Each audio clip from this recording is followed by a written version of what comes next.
Call came at 11:47 on a Tuesday night, and I still remember staring at my phone screen in the dark, watching my sister's name light up, thinking she was finally reaching out after 3 weeks of silence. She wasn't. Mom fell, she said before I could even say hello. She's at Mercy General. You need to come. I was already pulling on my jacket when she added, and bring your insurance card. They're asking about coverage at the front desk. I didn't think anything of it at the time. I just grabbed my keys and drove. My name is Ren. I'm 31 years old. I work as a middle school art teacher in a mid-sized city in Ohio, which means I make enough to cover my rent, my car payment, and exactly one modest splurge per month. Usually a good candle or a hardcover book I've been waiting on. I am not, by any definition my family uses, successful. My older sister Becca married a finance guy named Todd when she was 26, moved into a 4-bedroom in the suburbs, and has spent the better part of the last 5 years making very sure I understand the difference between her life and mine. My younger brother Kyle lives 20 minutes from our mom, does something in logistics that apparently pays well, and has a habit of showing up to family dinners with a bottle of wine that costs more than my weekly groceries and then mentioning the price within the first 10 minutes. And then there's me.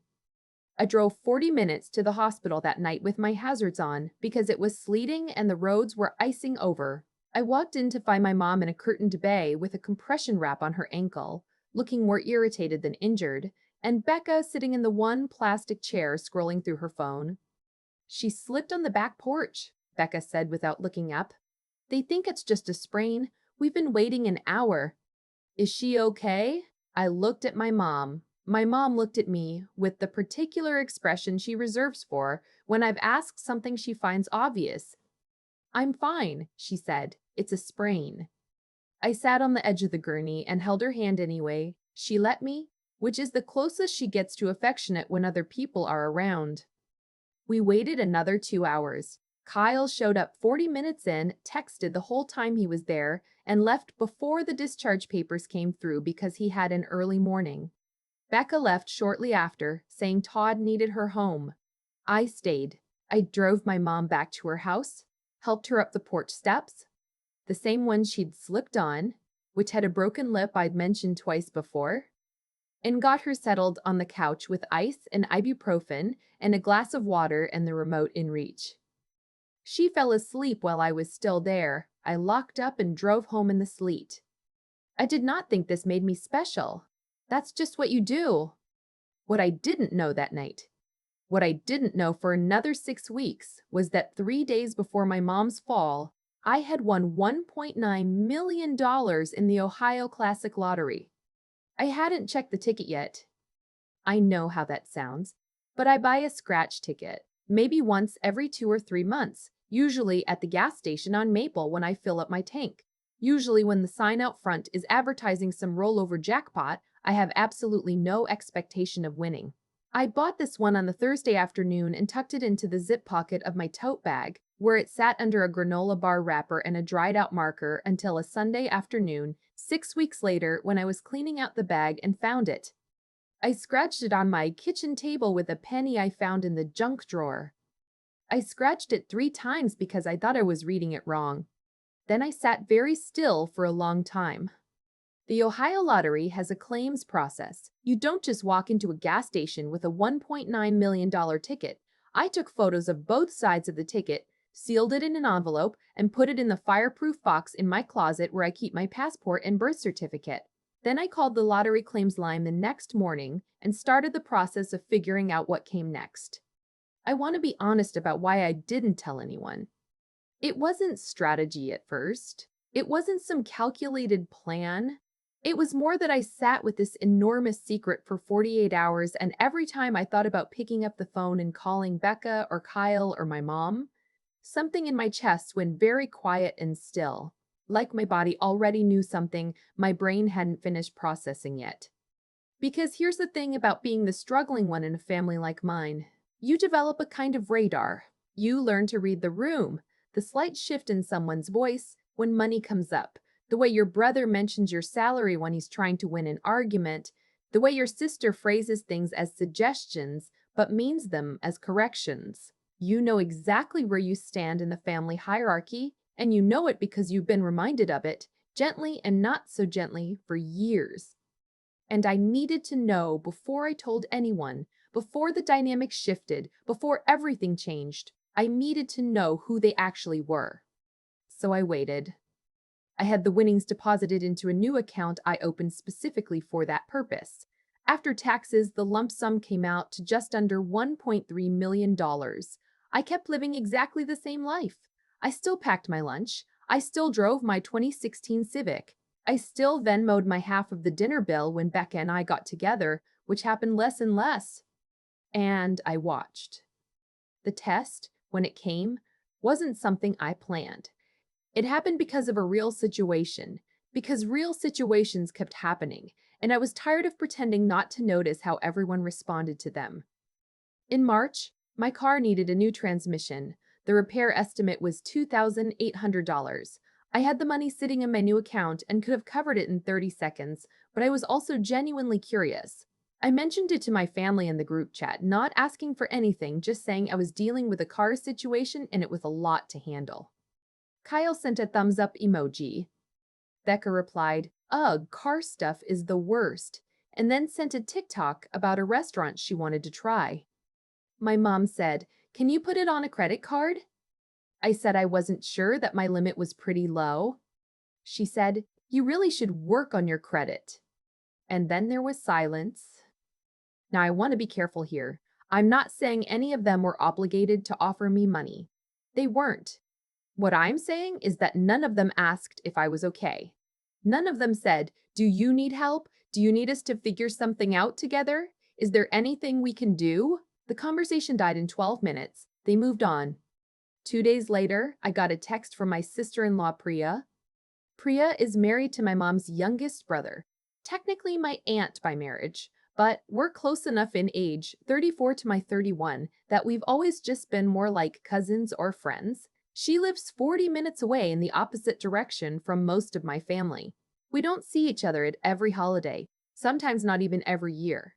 But she sends me a birthday text every single year without fail, asks about my students, remembers the names of my friends. She's the kind of person who pays attention. Her text said, "Hey, saw your post in the family chat about your car. How bad is it? Are you managing okay?" I told her it was a lot, but I'd figure it out. She called me.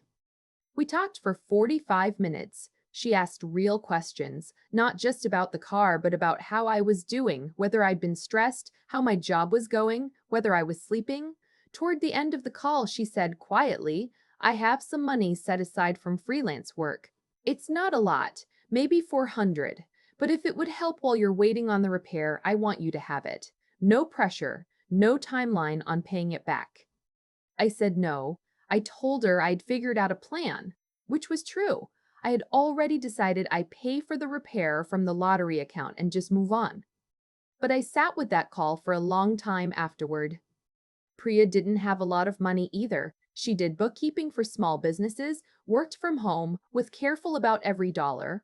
$400 was not nothing to her, and she'd offered it without any fanfare, without making me feel small, without a single follow-up question about why I hadn't saved more or why my credit limit was low. She just said, "I have something, and I'd like you to have it if it helps." I started paying attention to the gap between that and everything else. The summer passed. I didn't tell anyone. I bought my groceries and graded my students' self-portraits and attended my nephew's baseball game and sat at the family 4th of July cookout listening to Kyle talk about his investment portfolio and Becca talk about the renovation they were doing on the master bathroom. I smiled and nodded and drove home and took off my shoes and sat in my quiet apartment and felt very, very clear about things. In September, my mom called to tell me that the house needed a new water heater. She said it in that particular way she had, not quite asking, just presenting the information as something that existed in the world, which was her way of asking without having to actually ask. I'd seen her do it with Becca and Kyle too. Whoever responded first got to feel generous. Kyle said he was tapped out from a vacation they'd just taken. Becca said she'd have to look at their budget. I said I'd take care of it. I paid the plumber directly $1,200 for the heater and installation. My mom said thank you and then mentioned 3 days later in a separate conversation that Becca had offered to pay for the new porch railing when she has a chance, which she relayed in a tone that made it sound like Becca's hypothetical future contribution was somehow equivalent to my completed present one. I did not point this out. I was running out of patience, but I was also running out of reasons to wait. I already knew what I needed to know. I'd known it since March, if I'm being honest. Maybe before that. The reveal happened accidentally. Or rather, it happened the way most things do, not with a plan, but with a moment that made continuing to stay quiet feel like a betrayal of myself. It was a Sunday dinner at my mom's house in October. The broken porch step had finally been replaced. I'd had someone come fix it. Quietly, didn't mention it to anyone. We were all there, me, Becca and Todd, Kyle and his girlfriend Ashley, and my mom. Priya was there too because her husband, my uncle, had come down for a visit, and she'd come along. The conversation turned, as it often did, to real estate. Todd had opinions. Kyle had opinions. Becca was saying something about the market and how people who hadn't bought property by 30 were going to have a hard time, and she glanced at me with that look. The one she probably doesn't even know she does. The one that says, "This is about you, you know."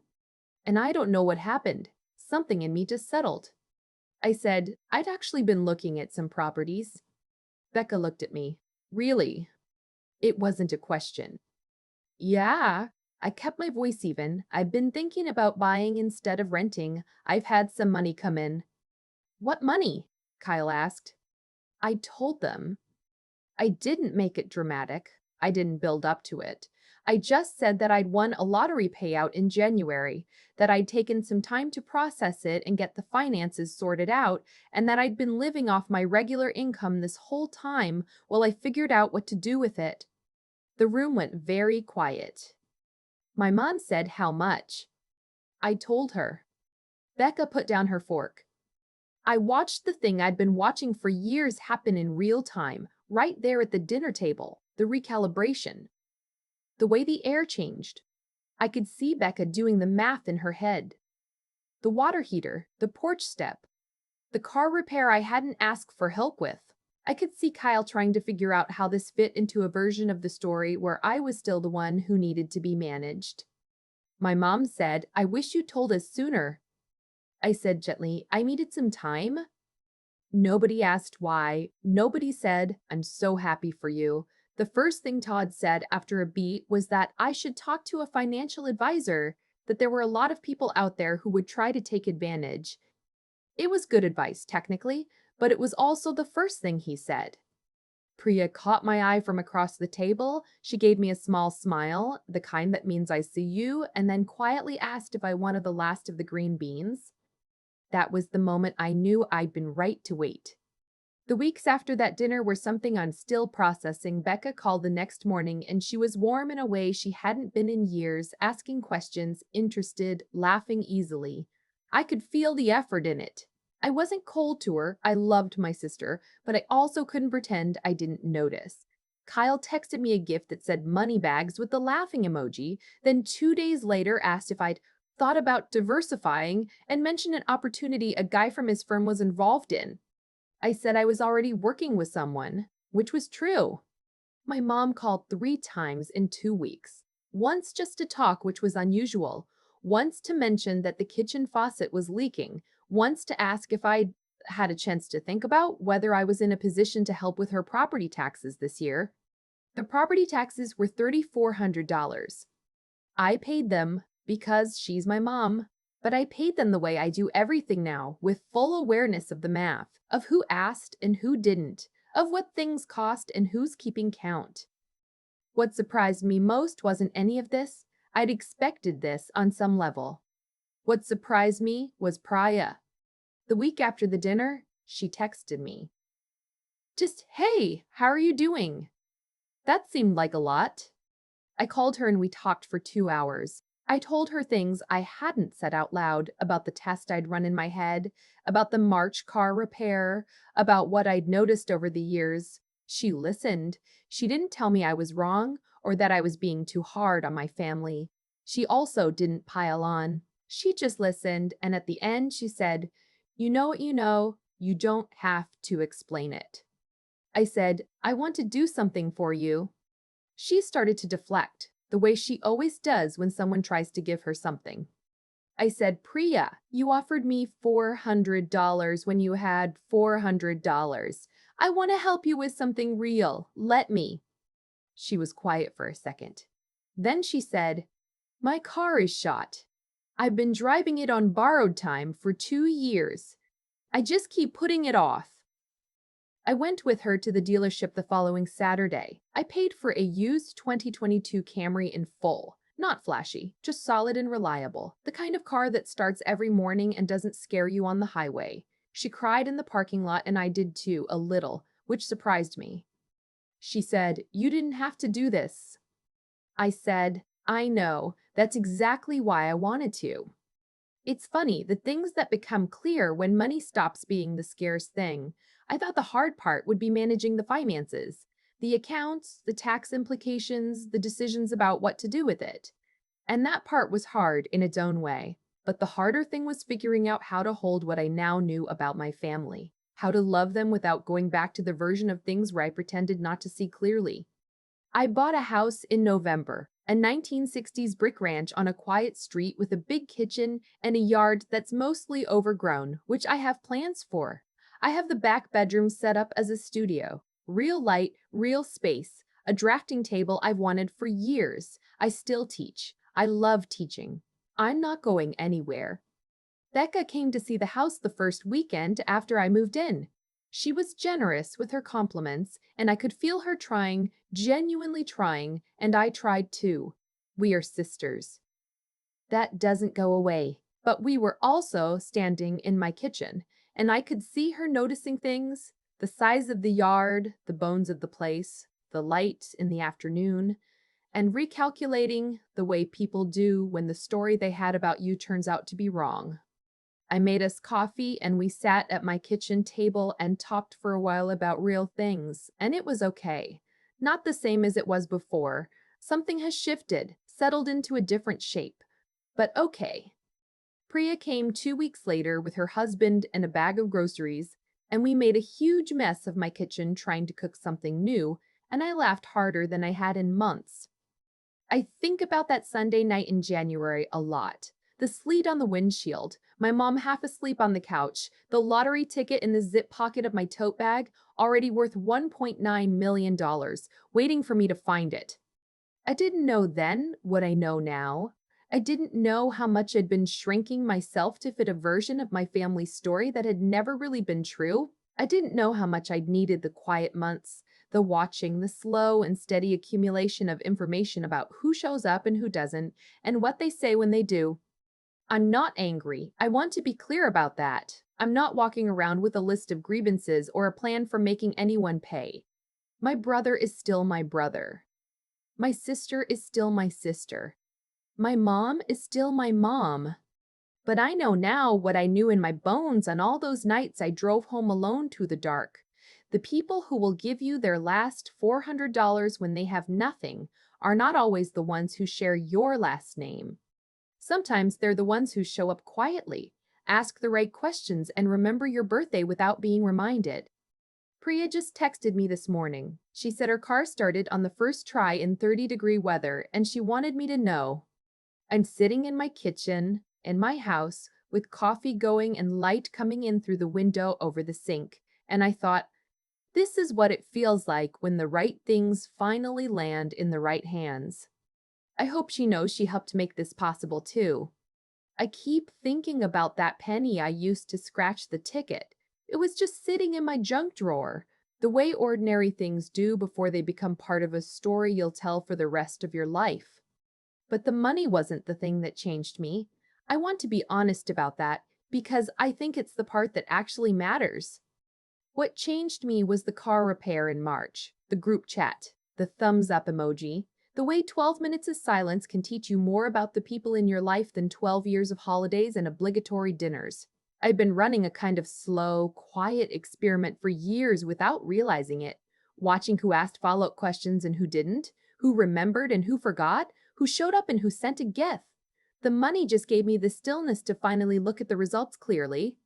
Priya offered me $400 when she had $400. That's the whole story, really. Everything else is just detail.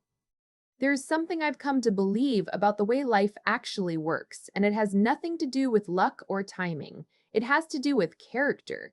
The kind you build slowly, in private, when no one's watching and there's nothing in it for you. Priya didn't offer me that money because she expected anything back. She did it because that's who she is. She spent years being that person, paying attention, asking the right questions, showing up, and none of that came from circumstance. It came from a choice she made about what kind of person to be, repeated over and over until it became the most natural thing in the world. I think about that a lot now, about how the people who are kind when they have nothing are usually the same people who would be kind if they had everything. The math just doesn't change for them.